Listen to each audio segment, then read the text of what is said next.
mytriptonepal.com. Book your flight tickets online.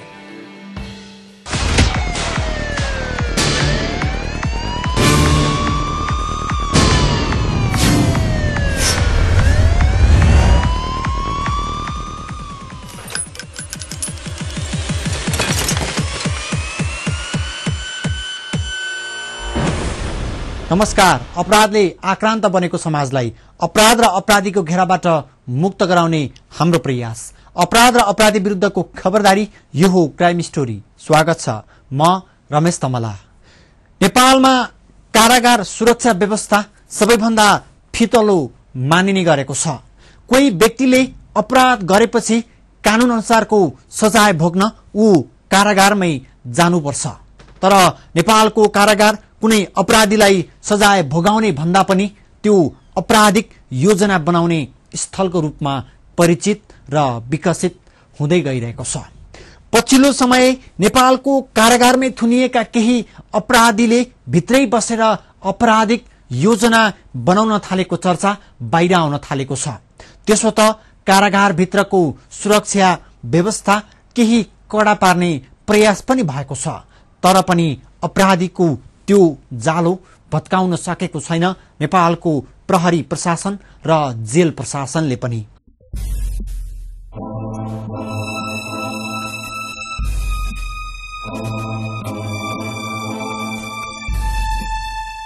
यो केन्द्रीय कारागार जहाँ 2000 भन्दा बढी कैदी थुनिएका छन्।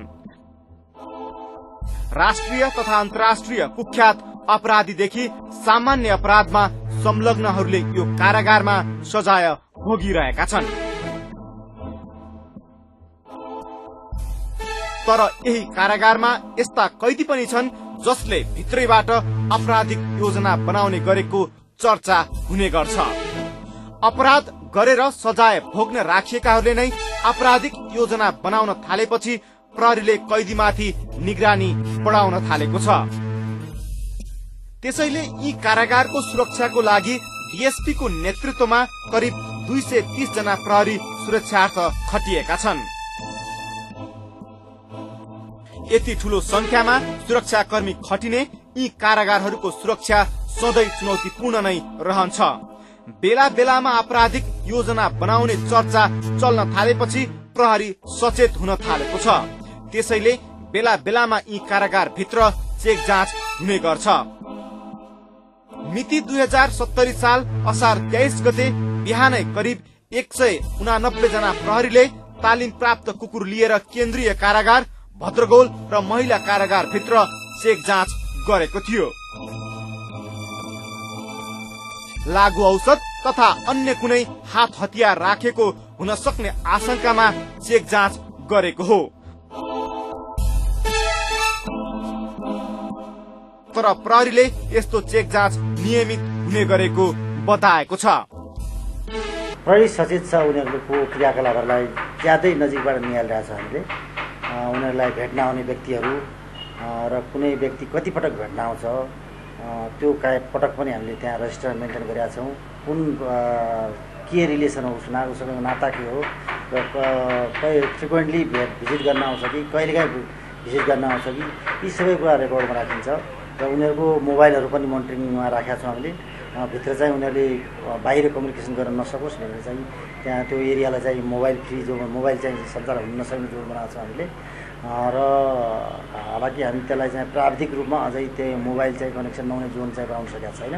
तर पनि त्यहाँ मोबाइलहरू त्यहाँभित्र चाहिँ मोबाइलबाट उनीहरूले बाहिर सम्पर्क गर्न सक्ने भएन त्यस्ता मोबाइल फेला परेमा सिज गरेर हामी चाहिँ राखिरहेका छौँ। तालिम प्राप्त कुकुरको सहयोगमा चेक जाँच गरेको प्रहरीले सोमबार केही भेटेन।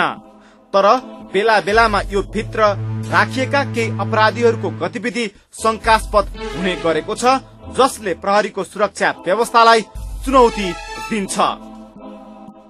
यहाँ केही त्यस्ता कुख्यात अपराधीहरू थुनिएका छन् जसको गतिविधिले सुरक्षा कर्मीलाई हैरानी मात्रै दिएको छैन, सुरक्षा चुनौती पनि थपिरहेको छ। विभिन्न अपराधमा संलग्न रहेका ती कुख्यात अपराधीले भित्रैबाट विभिन्न आपराधिक योजना बनाउने गरेको चर्चा बेला बेलामा हुने गरेको छ। विभिन्न हत्याकाण्डका आरोपी फ्रान्सका नागरिक कुख्यात अपराधी चार्ल्स सोबराज, अमर टण्डन, उदय सेठी, चक्रे मिलन लगायतका अपराधीहरू यही कारागारमा थुनिएका छन्। गतिविधिहरूलाई हामीले ज्यादै नजिकबाट निहालेर हुन्छौँ होइन, उनीहरूको इन्टेन्सन के हो त्यो पनि बुझिरहेको हुन्छौँ हामीले। र त्यस्तो अवस्था भए जस्तै विशेष गरेर हामीले हेर्ने भनेको क्रिमिनल एक्टिभिटी गर्न नपाओस्, अरू प्राविधिक कुनै कारण छ भने त्यो त प्रशासनले जेल प्रशासनले हेर्छ, तर त्यो पर्टिकुलर व्यक्ति कैदीले चाहिँ त्यहाँभित्र कुनै चाहिँ क्रिमिनल एक्टिभिटी गर्न नपाओस् र समूहभित्र चाहिँ सामूहिक दङ्गा नहोस् भन्ने त्यस्तो उसको लागि त्यस्तो हामीले थ्रेड देखेमा त्यो समयमै थ्रेड एनालिसिस गरेर त्यहाँको इन्चार्जले जेल प्रशासनलाई चाहिँ फिट गर्छ र हामीलाई पनि फिट गर्छ। कारागारमा थुनिएका अपराधीहरूले नै आपराधिक योजना बनाउँछ भन्ने चर्चा बाहिर आउनु सकारात्मक होइन। त्यसो त कारागारको सुरक्षा गर्नु प्रहरीको लागि सबैभन्दा चुनौतीपूर्ण हुने गर्दछ। कारागारभित्र थुनिएका कैदीहरूको पनि विभिन्न माग हुने गरेका त्यसको नियन्त्रणको लागि पछिल्लो समय सुरक्षा व्यवस्था केही कडा बनाइएको कारागार व्यवस्थापन विभागको भनाइ छ। उपत्यकामा रहेका नक्खु, केन्द्रीय भद्र तथा दिल्ली बजार कारागारमा गरी करिब 300 भन्दा बढी सुरक्षाकर्मी खटिएका छन्, तर तिनै सुरक्षाकर्मीको नजर छलेर अपराधीहरूले चलखेल गर्ने गरेका छन्। त्यसैले उनीहरूलाई पटक पटक विभिन्न कारागार सार्ने पनि गरिएको छ।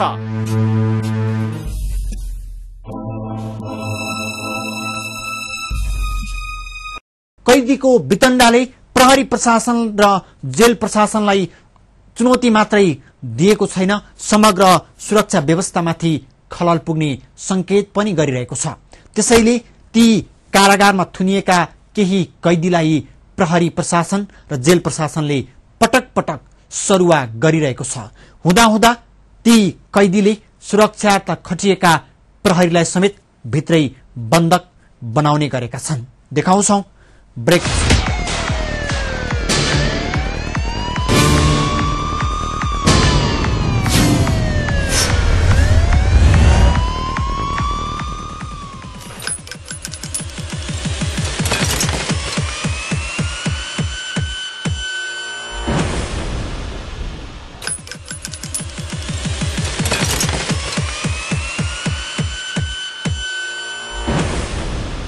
कैदी बीच पनि गुटबन्दी हुन्छ, कैदी बीच पनि समूह हुन्छ। कैदीलाई नियन्त्रण गर्ने कारागारभित्र आन्तरिक प्रशासन पनि हुन्छ, त्यसको नेतृत्व कैदीले नै गरेका हुन्छन्। चौकीदार पनि कैदी हुन्छ, त्यहाँ नाइके र भाइ नाइकेहरू पनि बसेका हुन्छन्। त्यो चौकीदारी र भाइ नाइके र नाइके पाउनको लागि कैदी बीच पनि थुप्रै प्रतिस्पर्धा र होडबाजी चल्ने गर्छ। त्यसमा पनि पैसाको चलखेल हुने गरेको चर्चा पनि पटक पटक बाहिर आएको छ। तर अपराधको सजाय भोग्न थुनिएका कैदीले सुरक्षाकर्मीलाई पनि बन्धक बनाउन थालेको सूचना पनि र घटना पनि बाहिर आउन थालेको छ। ललितपुरको नक्खु कारागारमा वैशाख 17 गते त्यस्तै एउटा घटना भयो कि भित्रका कैदी बीचको गुटबन्दीले त्यहाँ सुरक्षार्थ खटिएका एक डीएसपीलाई समेत बन्धक बनाए।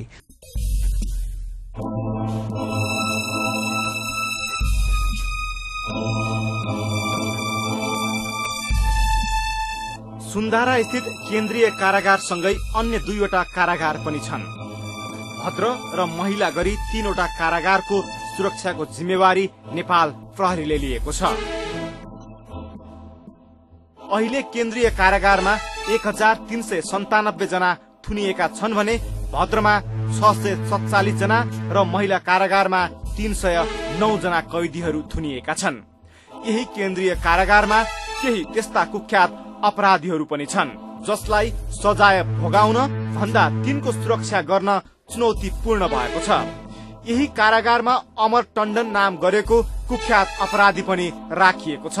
विभिन्न अपहरण र चन्दा असुलीमा संलग्न रहेका टण्डन अहिले अपहरणको अभियोगमा कारागार सजाय भोगिरहेका छन्। अब अमर टण्डनको कस्तो किसिमको छ भन्दाखेरि उसले यहाँनेरि पैसा लिँदैन, उसले बाहिर उसको चाहिँ गिरोहले पैसा लिन्छ। ऊ भनेको चाहिँ पहिले दाउद गिरोहमा थियो अन्डरवर्ल्डको, पछि चाहिँ नि जब यो अन्डरवर्ल्डमा चाहिँ दाउद र छोटा राजन बिचको चाहिँ नि फ्याक्सन भयो, त्यो फ्याक्सन भइसकेपछि चाहिँ ऊ छोटा राजन गिरोहसँग चाहिँ नि आबद्ध छ। रूपन्देहीका टण्डन लागू औषध कारोबारको अभियोगमा पक्राउ परेका थिए। 3 पटक लागू औषध कारोबारको अभियोगमा जेल सजाय भोगेका टण्डन 2064 सालमा अस्पताल जाने बहानामा फरार भएका थिए। दिल्ली बजार स्थित सदर खोरबाट फरार टण्डनलाई अपराध महाशाखाका तत्कालीन एसपी देवेन्द्र सुवेदीको टोलीले भारतबाट पक्राउ गरेर ल्यायो। त्यसपछि 2064 साल चैत 6 गते केन्द्रीय कारागारमा राखियो। केन्द्रीय कारागारबाट 2067 साल पुस 3 गते त्यहीको भद्र कारागारमा सारियो। भद्रमा पनि उनको गतिविधि ठिक नभएपछि टण्डन ललितपुर स्थित नक्खुमा पुर्याइए। 2070 साल वैशाख 17 गते नक्खुमा केही कैदीहरूले विभिन्न माग राख्दै एक डीएसपी सहित केही सुरक्षाकर्मीलाई थुनिदिए। त्यो कैदी र हाम्रो सुरक्षाकर्मी र जेल प्रशासन एउटा परिवार जस्तो हो के, परिवार जस्तो भएर बसेको हुन्छ र परिवार जस्तो भएको कारणले गर्दाखेरि चाहिँ नि उनीहरूको मनोविज्ञान सधैँ अब चाहिँ कस्तो छ भन्ने बुझ्नुपर्ने हो, तर बुझ्न गाह्रो हुँदो रहेछ। अब त्यो दिन पनि एउटा परिवार जस्तै चाहिँ नि भित्र गए। अब जाँदाखेरि त्यहाँभित्र केही अब अर्कै कुराले चाहिँ नि एउटा त्यहाँ सेन्टिमेन्ट क्रिएट गरिराखेको छ होइन। त्यसले गर्दाखेरि उनीहरूलाई चाहिँ नि त्यहाँ एकछिन राखेर उनीहरूका मागहरू प्रस्तुत गर्ने कुरा भएको हो। त्यसलाई हामीले त्यसमा संलग्नहरूलाई पछिबाट स्थानान्तरण गऱ्यौँ। त्यही कुरालाई लिएर त्यो उनीहरूको कैदीबन्दीको अनुशासनभित्रको कुरा होइन, त्यो गर्नुहुन्थेन। त्यस कारणले हामीले आम रूपमा त्यसमा इन्भल्भ जो थिए तिनीहरूलाई त्यहाँबाट स्थानान्तरण गऱ्यौँ। त्यसले गरे चाहिँ खास के छ? त्यही त सुरक्षा तपाईँले भन्नुभयो नि, यहाँ डिएसपी जो हुनुहुन्थ्यो, डिएसपी र अरू एकजना सुरक्षाकर्मी सायद हुनुपर्छ, भित्र जाँदाखेरि उहाँहरूलाई चाहिँ बाहिर आउन दिनुभयो। यहाँ डिएसपी जो हुनुहुन्थ्यो, डिएसपी र अरू एकजना सुरक्षाकर्मी सायद हुनुपर्छ, भित्र जाँदाखेरि उहाँहरूलाई चाहिँ बाहिर आउन दिनुभयो। नक्खुका चौकीदार र टण्डन सहितका केही समूहको विरुद्धमा अन्य कैदीले आन्दोलन गरेपछि जेल प्रशासनले टण्डन सहित चौकीदारलाई पनि कारागार सरुवा गरियो। अहिले टण्डनलाई फेरि भद्र जेलमा राखिएको छ। कारागारमा थुनिएका केही कैदीको यस्तै गतिविधिले जेलको सुरक्षा व्यवस्था चुनौतीपूर्ण बन्दै गएको छ। कारागारभित्र विभिन्न आन्तरिक प्रशासन हुन्छ जसको नेतृत्व कैदीहरूले नै गरिरहेका हुन्छन्। तर कारागारमा थुनिएका तीनै कैदीहरू बीच बेला बेलामा झडप समेत हुने गरेको छ। कैदी बीच हुने गुटबन्दीको कारणले निम्त्याउने घटना नै कारागारको मुख्य सुरक्षा चुनौतीका रूपमा देखिएको छ। त्यसैले उनीहरूलाई बेला बेलामा कारागार स्थानान्तरण गरिन्छ। अधिकांश कारागारहरूमा कैदीहरू बीच गुटबन्दी देखा पर्छ। त्यो गुटबन्दीले गर्दाखेरि कहिले झडपको रूप पनि लिन्छ र त्यो झडपलाई रोकथाम गर्नको लागि पहिल्यै सूचनाको आधारमा, पूर्व सूचनाको आधारमा त्यस्तो गरिन्छ। भनेपछि कतिपय कैदीबन्दीहरू चाहिँ अनावश्यक मागहरू सृजना गरेर त्यहाँभित्रको वातावरण चाहिँ खलबल्याउने, त्यहाँको शान्ति सुरक्षालाई दखल पार्ने काम गरेको सूचना हामीलाई प्राप्त हुन्छ। त्यो चाहिँ विभिन्न तरिकाले प्राप्त हुन्छ। व्यक्ति मार्फत पनि प्राप्त हुन्छ, कुनै मानवाधिकारवादी संगठन मार्फत प्राप्त हुन्छ। विभिन्न सूचनाको आधारमा हामीहरू कैदीबन्दीलाई स्थानान्तरण गर्छौँ। त्यसो त त्यस्ता कारागारमा राखिएका कैदीहरूले आपराधिक योजना बनाउने गरेको चर्चा हुन थालेपछि सुरक्षा निकायले त्यस्ता कैदीलाई बाहिर उपचारको लागि लैजान पनि समस्या पर्ने गरेको बताउँदै आएको छ। केन्द्रीय कारागारमा थुनिएका केही कैदीको लागि कारागार भित्रै डाक्टर ल्याउनु पर्ने सुरक्षाकर्मीको भनाइ छ। त्यसो त त्यस्ता कुख्यात अपराधीहरूलाई भेट्न जानेहरूको अभिलेख पनि छ। अब हामीले बेलामा खबर आएर विभिन्न किसिमका चाहिँ माफिया ग्याङहरू परिचालन भएको छ। यो अलिकति कडा खालका भनौँ न चाहिँ अब अपराधमा लागेका व्यक्तिहरू अलिकति विशेष गरी चाहिँ सबैतिर थाहा भएको चाहिँ अब त्यस्ता खालका चाहिँ व्यक्तिहरू चाहिँ ले भोलि कुनै पनि किसिमका अपराधिक क्रियाकलापहरू सञ्चालन गर्न नसकुन्, बाहिर तिनीहरूलाई जान स्ट्रिक गर्न पर्यो भनेर हस्पिटलको हकमा पनि हामीले हस्पिटल मेडिकल सुपरिन्टेन्डेन्टलाई भनेका छौँ। निम्न व्यक्तिहरू भने हामी तोकेकै छौँ। जस्तो अब चार्ल्स शोभराज त भइहाल्यो, उसलाई त जान दिँदैन, हिँड्ने डाक्टर ल्याएर गरिन्छ भने अब उदय सेठी, अमर टण्डन, सिद्धार्थ लामा, तपाईँको अब त्यस्तै युनिस अन्सारी लगायतका मान्छेहरूलाई चाहिँ हामीले यस्ता व्यक्तिहरूलाई चाहिँ हामीले चाहिँ तपाईँले यी मेडिकल डाक्टरहरू मगाएर उहाँको उपचार गर्ने व्यवस्था मिलाइदिनु पर्यो, बाहिर पठाइदिनु भएन, उहाँहरूलाई बढी थ्रेट छ, सुरक्षाकर्मीलाई पनि थ्रेट छ भनेर हामीले चाहिँ भनेको छौँ र त्यो किसिमको व्यवस्था चाहिँ हामीले अहिले आएर मैले चाहिँ प्रयास गरिरहेको छु। कारागारभित्रै कैदीबीच गुटबन्दी हुन्छ, त्यसैले विभिन्न घटनाहरू हुने गर्दछन्। कैदी बीचको गुटबन्दी नै सुरक्षाको मुख्य चुनौती हो। प्रहरीको सतर्कताको बीचमा पनि विभिन्न आपराधिक योजना कारागारभित्रै हुने गर्दछन्, जसले जुनसुकै बेलामा अप्रिय घटना घटाउन सक्दछ।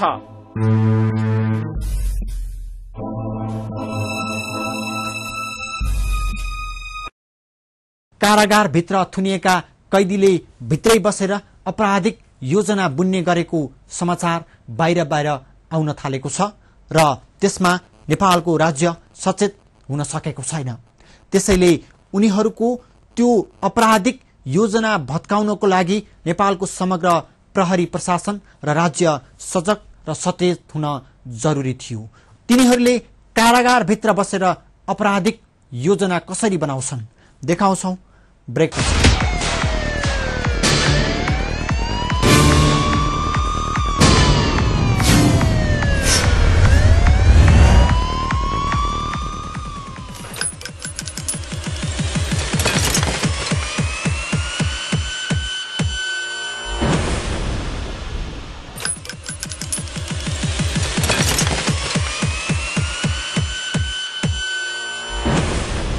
कारागारभित्र रहेका कैदीको आपराधिक योजना पनि यति खतरनाक हुन्छ जसले ठूलै अप्रिय घटना निम्त्याउने गर्दछ। कारागारभित्रै बसेर अपहरण, हत्या र असुलीको योजना बुनिने गरेको छ। एकातिर कारागारको भौतिक संरचना कमजोर, अर्कोतिर प्रहरी प्रशासन र जेल प्रशासनका केही व्यक्तिको गद्दारीपनले पनि नेपालका कारागारहरू असुरक्षित र आपराधिक योजना बनाउने अखडा बनिरहेको छ।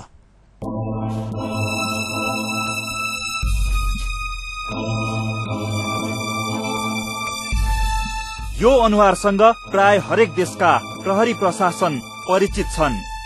1944 अप्रिल 6 मा भियतनाममा जन्मिएका यी व्यक्तिको नाम चार्ल्स सोब्राज अर्थात बिकिनी किलर चार्ल्स सोब्राज हो। उनको पूरा परिचय चार्ल्स सोब्राज गुरुमुख भए पनि उनी बिकिनी किलरका रूपमा बढी परिचित छन्।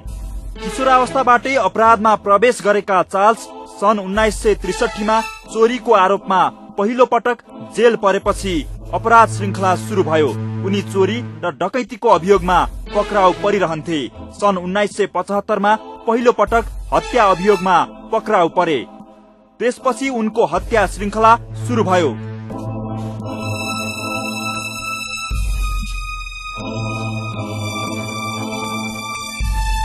थुप्रै देशमा हत्या अभियोग लागेका उनलाई भारतमा 12 वर्ष जेल सजाय सुनाइएको थियो, तर रिहा हुन 2 वर्ष बाँकी हुँदा 1986 मा भारतको सबैभन्दा बलियो मानिने तिहाड जेलबाटै फरार भए। थुप्रै देशबाट फरार सोब्राज अन्ततः 2060 सालमा नेपाल प्रहरीको फन्दामा परे, जसलाई नेपालमा पनि हत्या अभियोग थियो। यिनै सोब्राज 21 वर्षे जेल सजाय यही केन्द्रीय कारागारमा भोगिरहेका छन्। अहिले नेपालको सुरक्षा प्रशासनलाई सोब्राजलाई कारागार सजाय भोगाउन भन्दा कारागार भित्रै यिनको सुरक्षा व्यवस्था मिलाउन कठिन भइरहेको छ। विश्वमा कुख्यात अपराधीको सूचीमा रहेका सोब्राजको हरेक गतिविधिले सुरक्षा प्रशासनलाई सशंकित बनाउँछ। भारतको सुरक्षित जेलबाट समेत भाग्न सफल भएका सोब्राज मात्रै होइन, अमर टण्डन, उदय सेठी जस्ता अपराधी पनि यही कारागारमा छन्। यस्ता अपराधीहरू थुनिएको नेपालको कारागार आफै कमजोर छ। यो कारागारको भौतिक संरचनाले नै कैदीको सुरक्षामा चुनौती दिइरहेको छ। यो भौतिक संरचना चाहिँ धेरै अगाडि बनेको, भन्नुस् न राणाकालीन अवस्थाकै भौतिक संरचना छ अधिकांश। त्यो संरचनालाई हामीले जुन रफ्तारमा जुन गतिमा सुधार गर्न सक्नुपर्ने थियो त्यो सुधार गर्न सकेका छैनौँ। हामीले प्रयास गरिरहेका छौँ तर सुधार गर्न सकेको अवस्था छैन।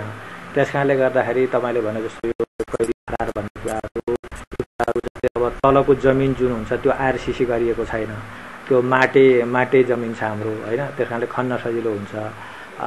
र अब माथिबाट पनि जस्ता लगाइएको छ, जस्ता मुनि काठ छ, त्यो काठ उचालेर माथिबाट भाग्न सक्ने अवस्थामा पनि हुन्छ। कुख्यात अपराधीहरू राखिएको केन्द्रीय कारागारलाई समेत नेपालको लोड सेडिङले छोडेको छैन। कारागार भित्रै बन्ने गरेका आपराधिक योजनाले त्रसित बनाइरहेको छ। विशेष गरेर यस्ता कारागारमा बस्नेहरूले जेल तथा प्रहरी प्रशासनसँग मिलेर नै आपराधिक योजना बनाउने गरेको कतिपयको भनाइ छ। नेपालको कारागार अपराधीको लागि पाठशाला जस्तो भएको विश्लेषण हुने गरेका छन्। उनीहरूले चाहिँ गर्ने जुन योजना जुन हुन्छ त्यो योजना प्रहरी जेल प्रशासन अनि जेलका चाहिँ नाइके भाइ नाइके भनेर जो त्यहाँनिर छन् ती सबैको मिलोमतो बिना केही पनि हुनलाई सक्दैन।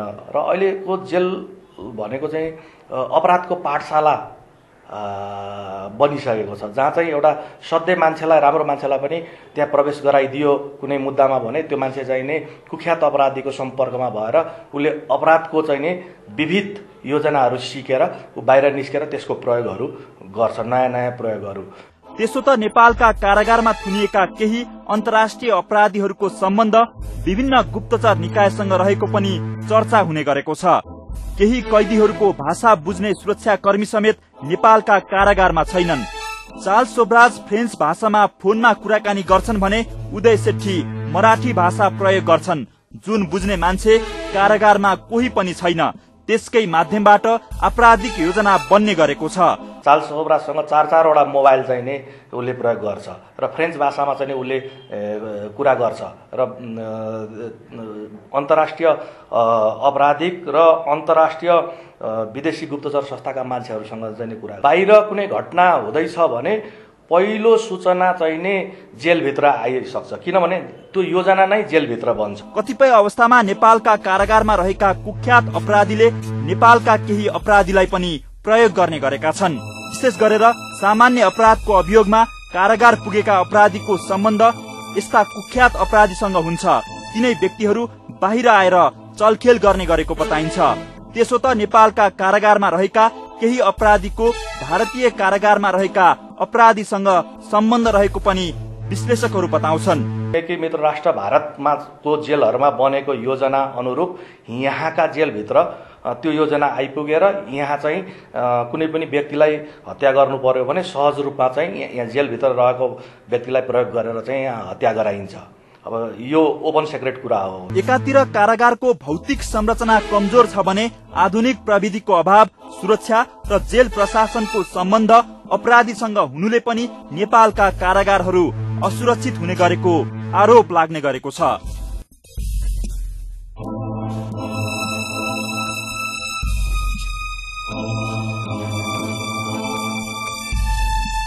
केन्द्रीय कारागार जस्तो ठाउँ यति जीर्ण बनेको छ कि त्यहाँको भौतिक संरचना जुनसुकै बेला पनि भत्किन सक्छ।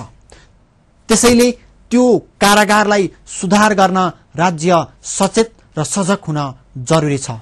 अन्यथा तिनै कारागारमा थुनिएका कैदीको योजनाले कुनै दिन अप्रिय र डरलाग्दो घटना घटाउन पनि सक्छ।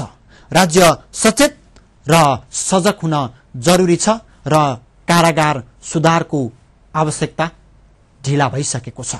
आजको लागि क्राइम स्टोरी यति नै। अपराध र अपराधी विरुद्धको खबरदारी जारी छ। बिदा दिनुहोस्। नमस्ते।